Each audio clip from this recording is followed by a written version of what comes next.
It's November 6th, 2022, and we are 570 days left to train to thru hike the Appalachian Trail starting in June 2024. Today I'm heading back into the Adirondacks for a day trip to catch a couple more fire tower mountains.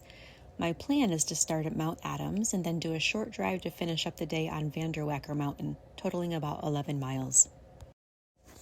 I arrive at Mount Adams a little later in the day than usual after pausing in town where there was cell service to do a telehealth appointment. 3 cheers for technology. I also created a quick Q&A video about fears while training on the trail, so by the time I registered it was 11 a.m. With daylight disappearing between 4 and 5, I'm going to have to hustle today. Because I have the authority when I'm hiking alone, I hereby pronounce this day the day of sunbeams over water and footbridges of all sizes. Well, at least on this first mountain. It's unseasonably warm and bright out, and it feels so good. And all the better to see my way across precarious bridges, my dear. I wonder if this bridge will hold, and my balance feels a bit challenged. Even more challenging than walking across something narrow like a tree across a stream, because the suspension is bouncy and it's leaning off to one side. Phew, I made it. Seriously, I wasn't kidding about the sunbeams and footbridges. I get a gleeful surge and lightness in my spirit and kind of sprint across the way, playing with not taking myself too seriously, splashing through water and mud when my foot slips off the makeshift bridges that are just a little bit too narrow. Although I'm in a time crunch today, I'm still trying to let go of agendas and schedules and just be in a playful moment as long as it lasts. What's the most important thing you can carry with you on a trail? The ability to laugh at yourself. After enjoying playing, some of the real work begins, but this is okay, because being challenged is fun too. I get more careful with my fancy footwork as rough and rocky terrain emerges, and I swear, all 1,833 feet of elevation gain for this mountain is in the last mile to the top. At one point, there's a vertical climb that I'm not sure how I would get up if there was not a tree trunk there to save my life. Woo!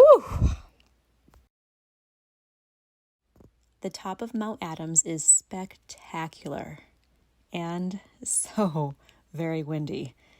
I'm only at the top for a few seconds so I don't get blown off the mountain. Just enough time to capture a view, and then I'm climbing back down. Still some daylight left. Yay! On to the next mountain. Or so I thought.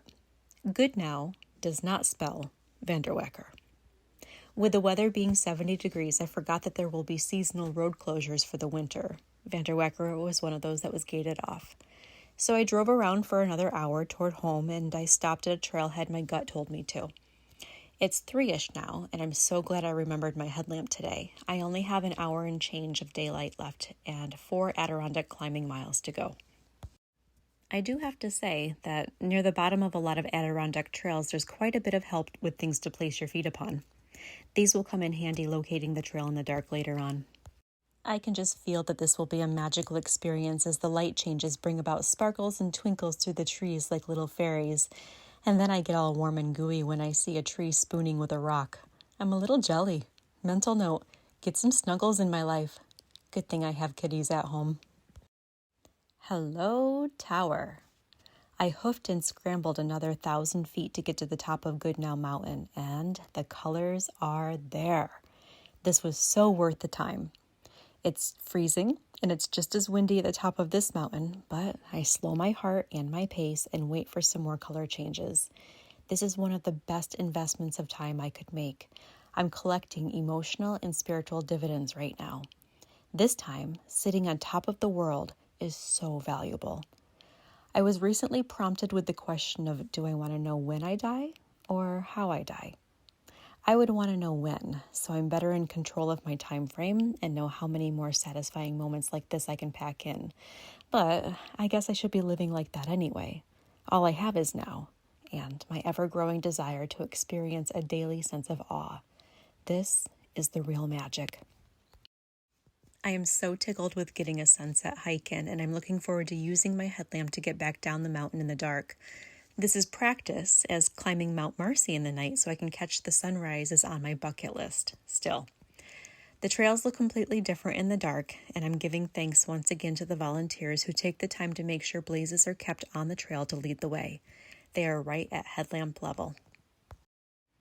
And I'm also grateful for the full moon in all of her glory. She provides me a pretty anchor of light that will get me home tonight while I drive the 5 hours back to my bed. This is a trip that was so good I did not even make it back to my car before I start missing the trail. Till next time.